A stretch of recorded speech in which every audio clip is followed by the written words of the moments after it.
खास तौर पर स्वाति मैं आपके लिए बता रही हूँ।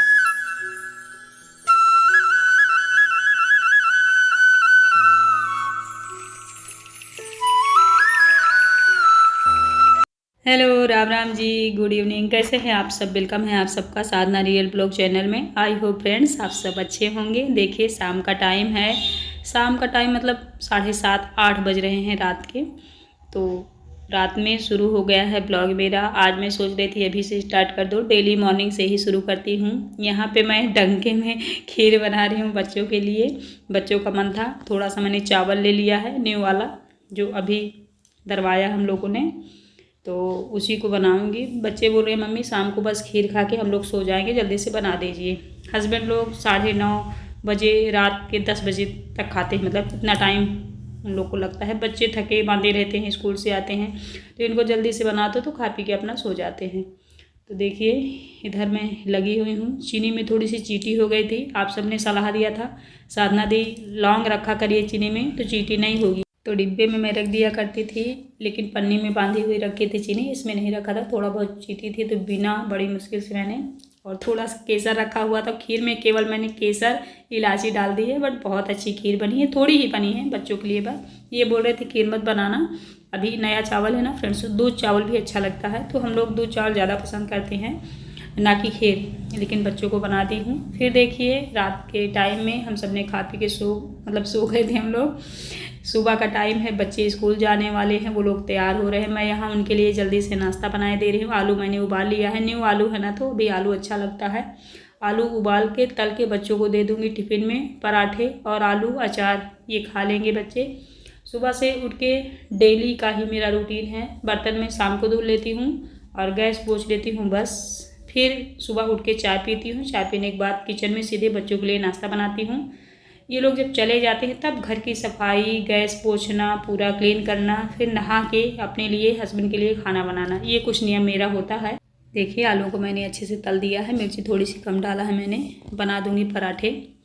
कढ़ाई में पूड़ी मैंने बनाया था कल, उसी कढ़ाई में रखा हुआ है ऑयल, तो मैं उसी से पराठा बनाए दे रही हूँ। पूड़ियाँ बहुत ज़्यादा बनाओ तो अच्छा नहीं लगता, नुकसान करता है, हम सभी जानते हैं, लेकिन जब बच्चे जिद करते हैं तो पूड़ी बनानी ही पड़ती है। पराठों में तेल घी कम लगता है, आप सभी जानते हैं। थोड़ा सामने डाल दिया, चिकना दिया, हो गया, पक गया।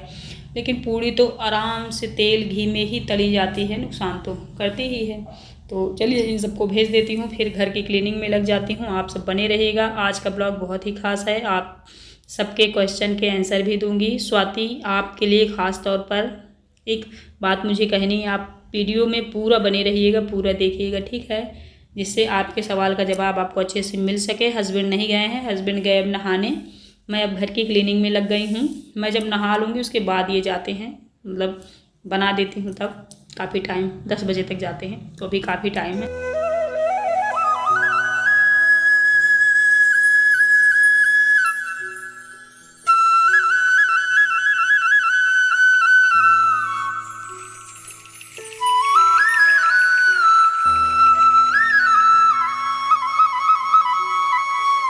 पूरे घर में अच्छे से मैंने झाड़ू लगा लिया है, बस पीछे तरफ बाकी है।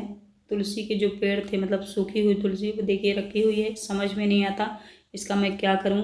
यमुना नदी में इतना सारा डालूंगी तो फिर वहाँ भी देखिए वो होगा ना, वहाँ नहाने धोने के लिए होता है, तो समझ नहीं आ रहा करूँ क्या। जलाना इसे चाहिए नहीं, आप सब मुझे सजेस्ट करिए कि ये जो तुलसी के पेड़ की लकड़ियाँ हैं इसका मैं करूँ क्या, क्योंकि ये बहुत शुभ होती है, इसकी माला बनती है और इसे ऐसे कहीं फेंक नहीं सकती। तो कन्फ्यूजन में हूँ, करूँ तो क्या करूँ। और पूरे घर में पोछा लग गया है, केवल गलियारा बाकी था। चूल्हा मेरा जला हुआ है। अब देखिए इधर बाल्टी को मांजूंगी जिसमें मैंने पोछा लगाया है, और पानी भर के रखूँगी, नहाऊंगी, फिर लग जाऊंगी भगवान जी के पास पूजा पाठ में, क्योंकि प्रभु ही हैं जो हम सबका सुनते हैं। आप सभी जानते हैं, मैं भी कभी कभी क्वेश्चन कर देती हूँ भगवान से कि प्रभु आप सुनते तो हैं, ये हम सबको पता है, लेकिन टाइम रहते मुझे लगता है कभी कभी आप नहीं सुनते हो। क्योंकि मैंने देखा है अपनी लाइफ में भी और किसी की लाइफ में भी कि कभी कभी कुछ चीज़ें बिगड़ जाती हैं, नुकसान हो जाता है, उसके बाद शायद भगवान सुनते हैं। मुझे लगता है समय रहते प्रभु को सुन लेना चाहिए। कभी कभी स्थितियाँ फिर बेकार हो जाती हैं। ये बात मैं क्यों कह रही हूँ, आपने कमेंट भी किया है, कल मैंने टाइटल में लिखा भी था कि मैं मरने वाली हूँ। कभी कभी सच में फ्रेंड्स मैं अंदर से डिमोटिवेट हो जाती हूँ। कुछ बातें होती हैं, कुछ घर में ऐसी चीज़ें हैं फैमिली में मेरे कि मैं आप लोगों से नहीं शेयर कर रही हूँ, लेकिन पर्सनली मैं अंदर से थोड़ी सी डिमोटिवेट चल रही हूँ आज साल भर से, समझ लीजिए। तो बहुत डिटेल में नहीं जा रही हूँ, अभी कभी शेयर करूँगी। लेकिन हाँ, सच में परेशान हूँ। कोई मैं टाइटल में ऐसे नहीं लिख दी हूँ कि मजाक में लिख दी हूँ, ऐसा नहीं है, रियलिटी है।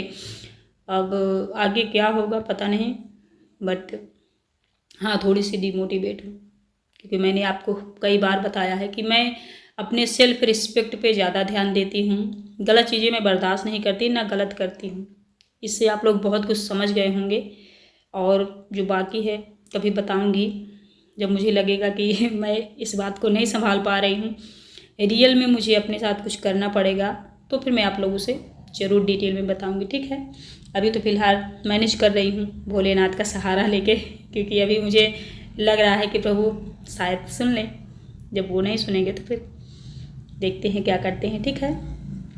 और चलिए पूजा पाठ में लग जाती हूँ। पूजा पाठ बहुत ज़्यादा ज़रूरी है। मैं परेशान रहूँ, खुश रहूँ, कुछ भी रहूँ, लेकिन भगवान का साथ कभी नहीं छोड़ती हूँ। अब देखती हूँ भगवान मेरा साथ कितना देते हैं। लेकिन हाँ, इतना मुझे कंफर्म है कि देर से सही, लेकिन सत्य का साथ प्रभु देते ज़रूर हैं। और फिर देखिए दूध वाले भैया आ गए थे पूजा की थाली लेके, डिब्बा लेके मैं जा रही थी पूजा करने, दूध लेने लगी। अब चलिए भोलेनाथ के लिए दूध भी थोड़ा सा ले लेती हूँ नहलाने के लिए अच्छे से। कभी कभी ना फ्रेंड्स, आप किसी को कहते हो कि आप यहाँ गलत हो, और वो इंसान सच में गलत होता है, लेकिन फिर भी वो कहता है कि आप प्रूफ ले आओ, सबूत ले आओ। और जब आप सबूत नहीं दे पाते हो ना, तब आप अकेले पड़ जाते हो, क्योंकि गिरे हुए लोगों को आप कहाँ तक सबूत ढूंढोगे? नहीं ढूंढ सकते आप, क्योंकि उनकी वही फितरत है। तो फिर आप डिमोटिवेट होकर कमज़ोर पड़ जाते हो, क्योंकि आपको पता है कि सामने वाला गलत है, फिर भी वो सबूत मांग रहा है, तो आप अकेले पड़ जाते हो। तब एक भगवान ही होते हैं जो शायद संभाल सकते हैं सब कुछ। देखिए उधर भी पूजा हो गई है, और यहाँ मन से करूँगी। लेकिन कभी ऐसी सिचुएशन आए लाइफ में तो कमज़ोर नहीं पड़ना चाहिए, थोड़ा सा वेट कर लेना चाहिए भगवान के जजमेंट का, क्योंकि उनके जजमेंट में मुझे लगता है सत्यता होगी। क्योंकि लोग जो है ना, लोगों से आप कुछ कहोगे बताओगे ना, तो लोग अपने तरीके से ही आपको डील करेंगे, लेकिन भगवान को रियलिटी पता होती है, तो वो तो अच्छा जजमेंट देते हैं ना। चलिए पूजा पाठ भी हो गई है भगवान की। ये देखिए दीप भी बुझ गया है। अब मैं जा रही हूँ कुछ पेट पूजा करने। आलू मैंने तला था, पराठा बनाया था बच्चों के लिए, वही मैं भी खाऊंगी। पराठे गरम गरम सेकूंगी, आलू रखा हुआ है।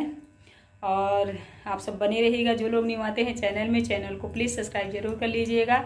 स्वाति बता दूं, आप हमेशा कमेंट करते हो साधना दी वर्क फ्रॉम होम जो आपने बताया था ऑनलाइन बिजनेस, उसके बारे में दोबारा कभी नहीं बताई हैं। ऐसा नहीं है स्वाति, बीच में वीडियो के मैं कई वीडियो में बता चुकी हूँ कि जो बिजनेस मैं करने वाली थी ऑनलाइन, उस बिजनेस में मुझे कुछ सेफ्टी नहीं लगी है, इसलिए मैंने नहीं किया है। तो आप भी अच्छे से समझ लो। आप कहो तो मैं इंस्टा पे आपको वीडियो प्रोवाइड कर दूं। आप मुझे अपनी इंस्टा आईडी बताइए, या तो मेरी फॉलो कर लीजिए, साधना द्विवेदी 12 मेरी इंस्टा आईडी है, आप उसे फॉलो कर लीजिए। वही मैं आपसे अच्छे से बात कर पाऊंगी। ये ऑनलाइन बिजनेस कैसा है, इसे मैंने क्यों नहीं किया है। इसमें पैसे लगते हैं आपकी जेब से पहले। बिजनेस जब आप ज्वाइन करोगे ऑनलाइन, उसके पहले ही आपको पैसे लगेंगे 20 से 25 हज़ार। तो अगर आप इतना दे सकते हो तो उस बिजनेस में आप पार्टिसिपेट कर सकते हो, उस बिजनेस को आप शुरू कर सकते हो। हाँ, बाद में उसमें पैसे बहुत मिलते हैं, मतलब कमाई खूब है, लेकिन आपको पहले पैसे लगेंगे। आप अगर इतना खर्च कर सकते हो, बिजनेस को करिए। खास तौर पर स्वाति मैं आपके लिए बता रही हूँ, आपने ही इस बिजनेस के बारे में पूछा है, साधना दी अच्छे से बताइए, अच्छे से बताइए। तो अच्छे से इसीलिए मैं बता रही हूँ, इतना पैसा मैं नहीं खर्च करना चाहती थी, इसलिए मैंने इस बिजनेस को नहीं किया है। बाद में पैसे खूब मिलते हैं, लेकिन इतना भरोसा हम किसी भी ऑनलाइन बिजनेस पे नहीं कर सकते, इसलिए पैसे मैंने नहीं लगाया।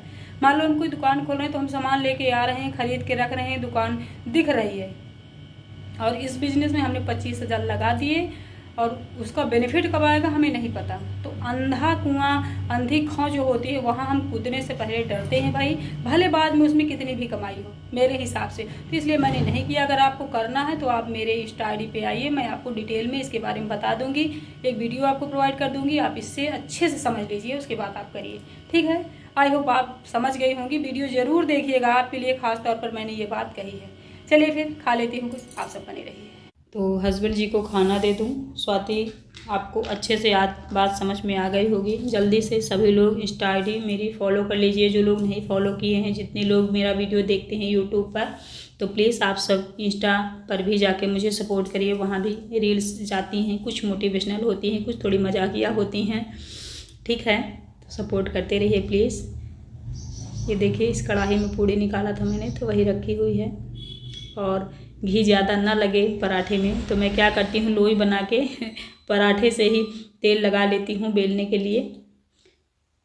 ऑयली चीज़ें खानी तो नहीं चाहिए, लेकिन आजकल फ्रेंड्स ऑप्शन ही ज़्यादा नहीं है। रोटी भी हम दिन रात नहीं बना के खा सकते, पराठा पूड़ी खाना ही पड़ता है, मजबूरी है, करे तो क्या करें। नुकसान करता हमें पता है, फिर भी हम खाते हैं। चाय हम सभी पीते हैं, हमें पता है कि नुकसान करती है, लेकिन पीते हैं। बहुत सारी चीज़ें ऐसी दुनिया में हैं कि लोग उसे खाते पीते हैं, जानते हैं कि नुकसान करेगा, फिर भी।